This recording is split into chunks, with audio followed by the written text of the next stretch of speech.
Good afternoon. I'd like to welcome everyone to the joint hearing that we're having between Revenue and Taxation Committee as well as Sub 4 related to Board of Equalization. We have a number of issues to discuss today, including the hearing about the administration of the cigarette and tobacco tax, which is part of the work that we do on Subcommittee 4, beginning with some of the efforts that started last year, as well as learning about various other programs that Board of Equalization administers. We have several panels to go through, and I know time is limited, so we're going to try to keep it brief to about an hour and a half. With that, I'd like to have Mr. Ting give his opening remarks. Thank you, Mr. Chair. We know we have a lot of hearings on the Capitol, so we're trying to be a little more efficient since you spend a lot of time in front of us. Very excited about today's hearing. I know we have two distinguished members of the board here today. In particular, two areas that I was interested in, besides obviously the budget area, was the analysis of the underground economy and also looking at how we do our outreach services so we can obviously best serve our taxpayers. And with that, if I could ask Mr. Runner and Ms. Ma to come forward and give a few introductory remarks. Why don't we go here, because we're going to actually stay up.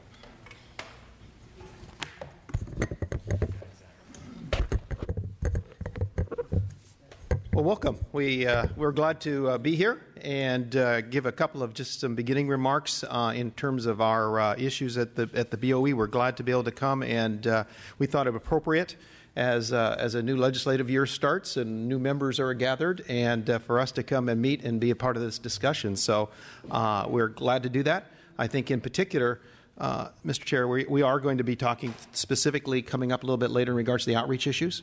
And I know you've got a fine group of panelists coming up within the BOE to talk about some of the other more technical issues too. So appreciate that.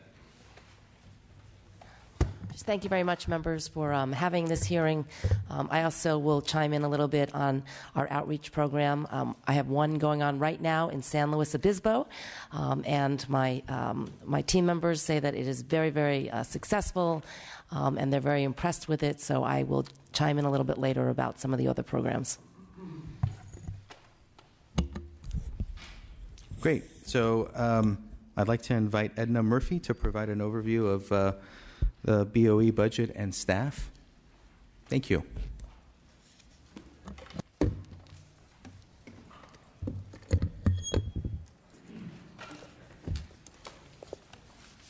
Good afternoon. My name is Edna Murphy, and I'm the Deputy Director for Administration for the Board of Equalization. Established in 1879, thank you, by a constitutional amendment, the BOE was initially charged with the responsibility for ensuring that county property tax assessment practices were equal and uniform throughout the state. Currently, the tax programs administered by the BOE are concentrated in 4 general areas: sales and use tax, property tax, special taxes, and the tax appellate program. In fiscal year 2013, BOE administered tax and fees generating $60.4 billion to provide essential services for the people of California. I wanted to start by giving an update on the BOE's current budget and staffing figures. The proposed governor budget for fiscal year 2015-16 includes 4,830.3 positions and $578 million. This is a decrease in staffing of approximately 0.4%, but an increase in funding of approximately 2.36% over fiscal year 14-15. Over the past 3 years, the BOE has had several major proposals that have impacted our budget, including rent increases, tax gap, and the initial cross proposal. In addition, we have also had the continuation of some successful limited-term programs, including the Southern California Settlements and Appeals Unit, the Joint Operations Center, and the National Gas Program. During this time, the BOE has been impacted by some major pieces of legislation that includes the State Responsibility Area Fire Prevention Fee, the Use Tax Nexus, the Timber Regulation and Forest Restoration Fee, and the expansion of the Oil Spill Prevention Program. The BOE has also been tasked with legislation that has not been fully funded, including but not limited to the Proposition 30 adjustments, manufacturing partial exemption, and the Managed Care Organization Tax Program. While BOE does not currently have any BCPs for fiscal year 15-16, we do expect there to be a spring finance letter introduced to implement Assembly Bill 1717. Do you have any questions regarding BOE's budget? Thank you. Any questions from the members or comments? Please. So I know we're going to get to this point a little bit later, but just looking at your outreach budget, I noticed that it did go up over a 5-year period from about $800,000 to $1.8 million. If you could address where the reasons for that, as well as what the money's for. Right, and we do have staff that's going to be here when we get to the outreach area to address those specific questions regarding the outreach budget. Okay.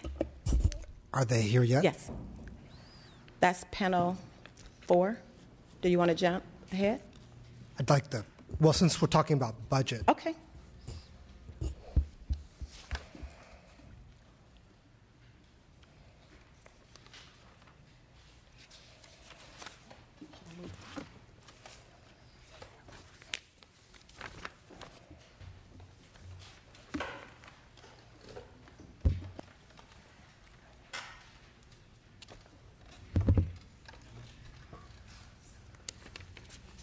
Hi, I'm William Hain. I'm the administrator of our outreach and customer service area. Thank you.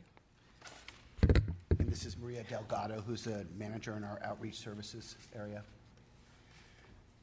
The question you had is why it had doubled in the last 6 years? If you can speak into the mic, please. Thank you. I'm sorry. Within the last 6 years, we've had a number of programs that have caused the BOE outreach to focus not just on our taxpayer base, but also on the general public. Historically, our outreach was directed at people who were permit holders exclusively, with some general information out there. The last few years, we've had the fire fee implement, which was a general public, and we've also been doing a lot of the underground economy work with the use tax, which affects the general public and not the people who hold our permits. So the outreach efforts have expanded. As part of outreach, we have a statewide plan, really a taxpayer education responsibility as an agency. And then we also have some regional outreach that happens in each of the members' district based on the communities that they operate in and the industries that are important to that geographic area.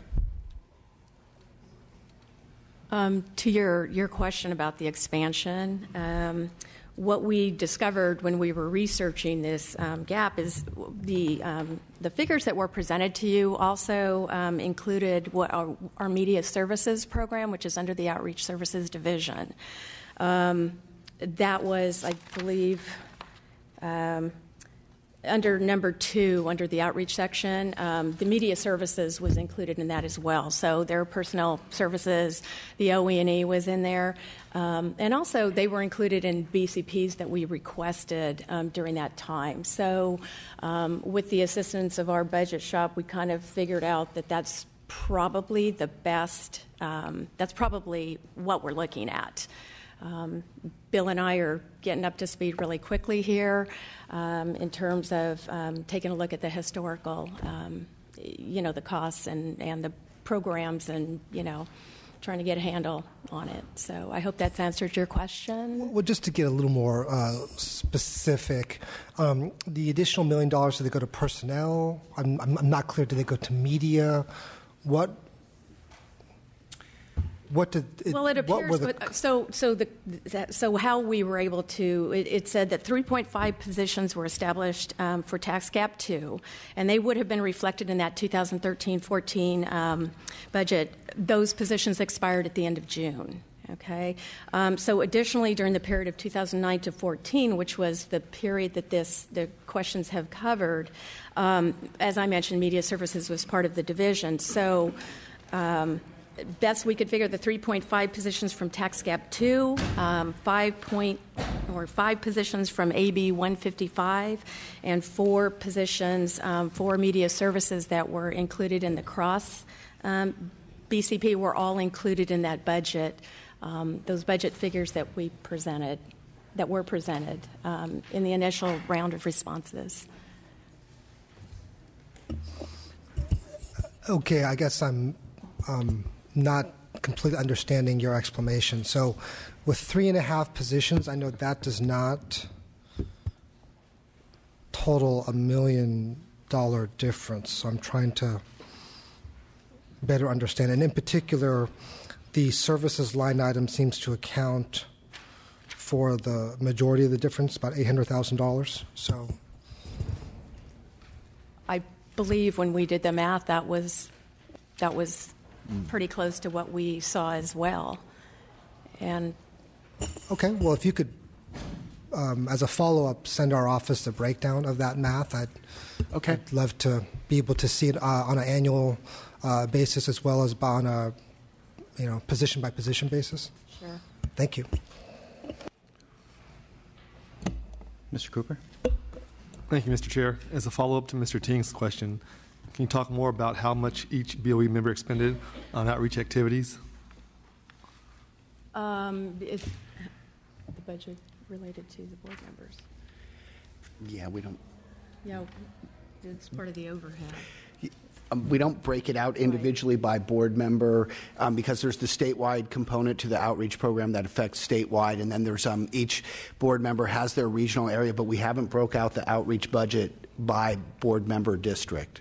But beyond the statewide, obviously the statewide is going to each district, but beyond that, there's no breakout. It's all evenly. Oh, beyond that, beyond the statewide yeah. program, each district has some information officers that are currently employed by the Sales and Use Tax Department that do the regional outreach. We have regional outreach stakeholder managers that they work with local communities, chambers of commerce, local business associations, local electeds to help us set up and put on our events, and also to have a voice in the community and to see the issues that are coming up and are prevalent in each of those communities.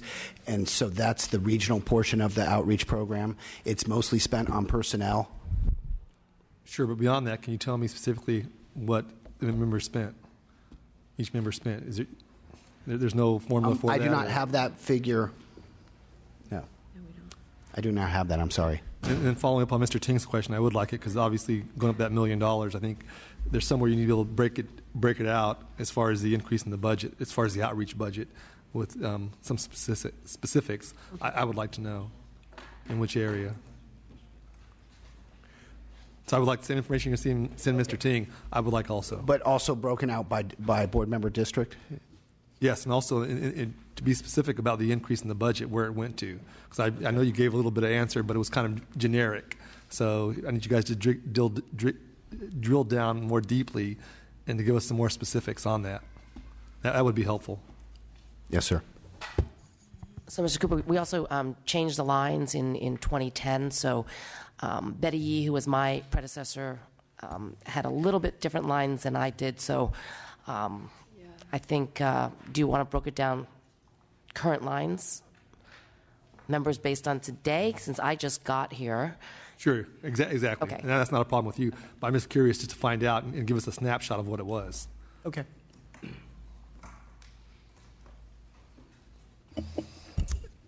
Also, could you break down specific efforts that around the BOE's outreach efforts in terms of use tax? In use tax, we've done a number of mailers, we've done e-blasts, we have YouTube videos. Media production did, the videos on that. Yeah, I mean, we have, there's a number of efforts that are just, our direct outreach as we go out to small business seminars and things like that. I mean, that face-to-face. The media services does a lot of, they've done videos. We have that on our KBOE and our district offices. We have it available on our website. We have a use tax page, that provides information. So there's a number of efforts done by a number of staff throughout the agency in support of, the education, for use tax. Within the departments, we've had like a use tax letter. We've had FTB. We've included a line and a chart to allow people to assess it based on their income for minor purchases they make over the internet. This has been part of trying to educate the general public towards this, and rather than just the permit holders. I'd more follow-up from Ms. Murphy. If you'd like to... Mr. Cooper has a question. Just a question more about, in specifics, about general outreach activities versus regional outreach activities. General outreach activities generally, as far as like events, we put on small business seminars throughout the state. We put on nonprofit seminars throughout the state. We try to work with, so statewide efforts are larger events where we have more publicity that goes out. We have a set thing where we work with our partners in FTB, IRS, and EDD to create a small business day, more or less, to educate them about different responsibilities they have as a new business owner. One of the things is with the constant turnover of businesses in the state of California, we have about 180,000 new permittees per year. So it's not like we can just do a couple of events and have the message out there. It's a constant the message has to constantly be reiterated again and again. And one of those things with communication is, as soon as you think they're starting to get it, or you're getting tired of delivering that message, that's when they're just starting to get it. So it's kind of one of these things that requires a repeated effort again, and it's. We can't do like one-time outreach. The program area would maybe develop some outreach and put it on the web and develop a page, but then they kind of wash their hands of it more or less. I mean, because the work of implementation and that is done, and when outreach takes over is getting the word out to the different groups, different ethnicities, the different geographic areas throughout the state. Let me give an example in regards to how it is that a statewide outreach effort then is backed up by regional. For instance, we may be doing an issue, for instance, with restaurants. And so the statewide effort of outreach will be develop the web page, develop the backup material for that particular issue, all the information that needs to go there for a central location that outreach then develops that is used in that way. And then there can be a series then of regional events, whether it be a business seminar that you refer people then to that website. So you're kind of using a regional effort to refer to the statewide effort that outreach did.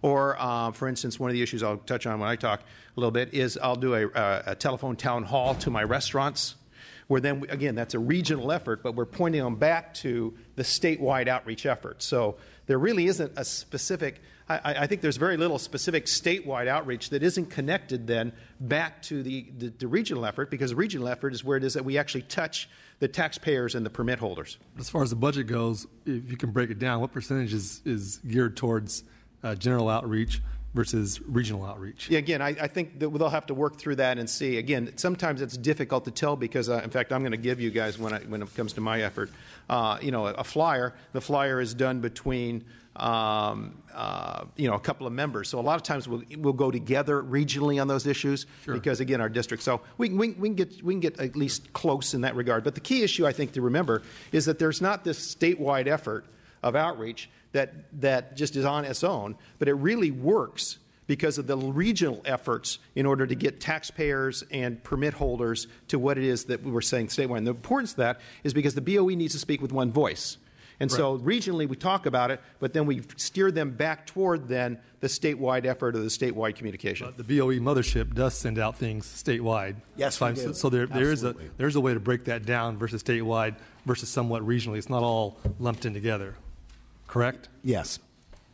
Okay. Then I just have another question about as far as district outreach personnel. Who do they report to? The regional outreach stakeholder managers report to the outreach office, and then some of the information officers report to the assistant chief of field in sales and use tax department. Okay. Thank you. Mr. Ting, I think you wanted to have some follow-up questions. Right. Last follow-up question for you, then for Ms. Murphy, was around the fire fee. If you could go through the outreach around the fire fee. Oh. Well, there were, excuse me, I'm sorry. As I recall, there was a number of mailers and that were very specific and targeted to the state of California. I mean, anybody who was in the state, I'm sorry. The state fire prevention zone, whatever. Right. The BOE prepared. The SRA. The SRA. State responsibility area, excuse me. No, there was quite a work plan that was executed to let everybody know that it was coming, what the mailing would be done, the mailing schedule. There was by county. So there was news releases. There was work with the news outlets to really make sure that the word was getting out at the lowest, at local level. On that issue, it was really a critical time for us because remember what happened is basically when the fire fee went into effect, it was 800,000 properties. You got to remember, just for perspective, we barely have just over that number in terms of permits. So it was a huge group, and it's a group that never had any connection with the BOE before. And so they get a letter from the BOE and they say, who's this? In addition to that, remember what happened is once that bill was passed, then we had to communicate, and people had 30 days from when the bill was sent to respond to it.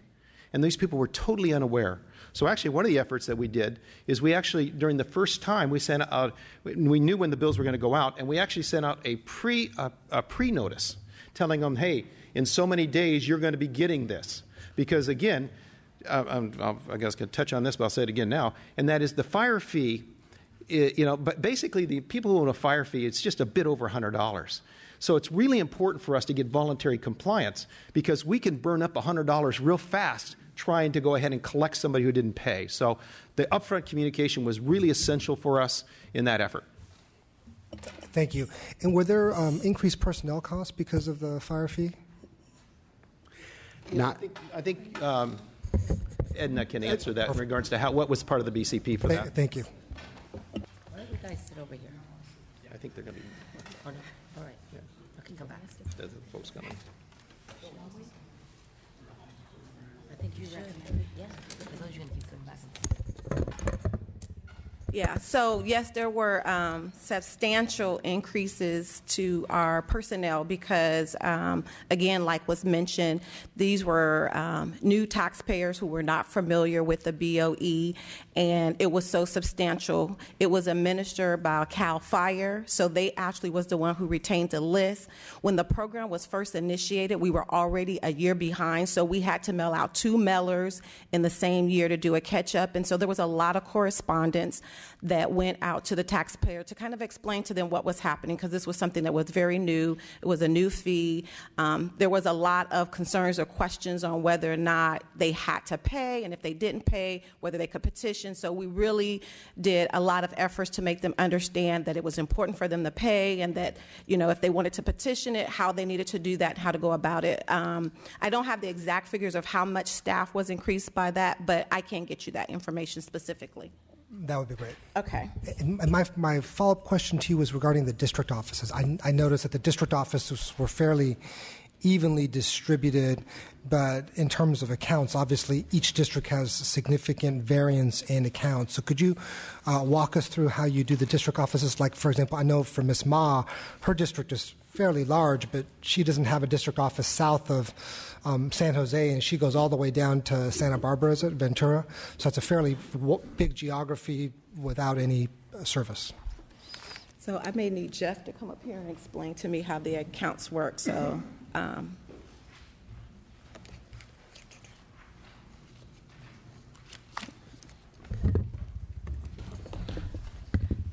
Good afternoon. I'm Jeff McGuire. I'm the Deputy Director for the Sales and Use Tax Department. Yeah, you're right. Our taxpayers are not all in the same place in California. They're not evenly distributed. So when we look at how we staff our offices, or actually where we locate our offices, we look at really primarily where our concentration of taxpayers are. And actually back in the 1990s, as we moved to more technology, we used to have a lot more offices all over the state, lots of little tiny satellite offices because people had to do all their business with us primarily in person. And so as we moved towards call center with the 800 number, online services like e-registration, e-filing, e-payments, anything you can do, you can pretty much do through the web with us now. We've really tried to concentrate our offices primarily to put our staff where most of our taxpayers are, because our staff in our field offices are primarily auditors and collectors. Then we do have the public service aspect with registration and cashiering. So primarily our auditor and collectors, we're trying trying to place them, which is actually closest to the businesses that they're dealing with. So you'll see like more offices concentrated in the Los Angeles area, more offices concentrated in the San Francisco area, San Diego, in like the eastern part of the California, which is much more spread out and more rural. We have fewer offices, and they're a little bit smaller, but they're a little more spread out. So we really try to do it so that we can meet the needs of our taxpayers, and we're also getting our staff closest to where the work is that they're going to do that they need to get to. So as you were consolidating offices, what was the philosophy, I guess? Where did you determine, from what offices did you close and where did you move them? Yeah, that's a great question, and that really occurred back in the early 90s primarily, and so kind of I wasn't directly involved with that, but I think it was we just had satellite offices all over, like Susanville, Marysville, Placerville, South Lake Tahoe, places where you needed someone, when they had to come in person, it needed to be close, and so really it was primarily closing all of those smaller offices and primarily going more regionalizing in the larger metropolitan areas, and again with the idea of taxpayers could then start using the mail to do registration. They didn't have to come in, and then also be providing the phone service first, and then in the 2000s we really ramped up the online services over the internet. So I'm not really detailed familiar with exactly which ones they decided to close at the time, but it was primarily closing these tiny satellite offices that had like 2 or 3 people in them. So in terms of your auditors and collectors, I think it makes complete sense to be in the district offices. Can you give us a sense of the number of auditors and number of collectors you have in the organization? Yeah, in the sales tax. It was hard. I know you broke it down, but just hard to get a sense of the So I think number. I have my numbers here somewhere. So in the sales and use tax department, we have 842 auditors that are spread out not only in our in-state offices, but we have a couple hundred that are in our out-of-state offices because we have an office in Chicago, New York, and Houston. On the collection side, we have 502 collectors in our department.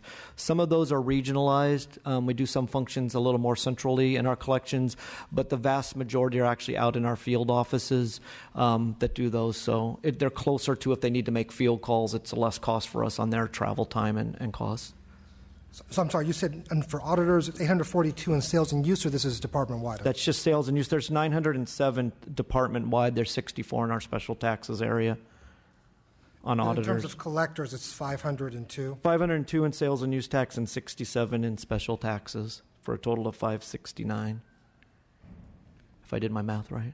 Thank you. Okay.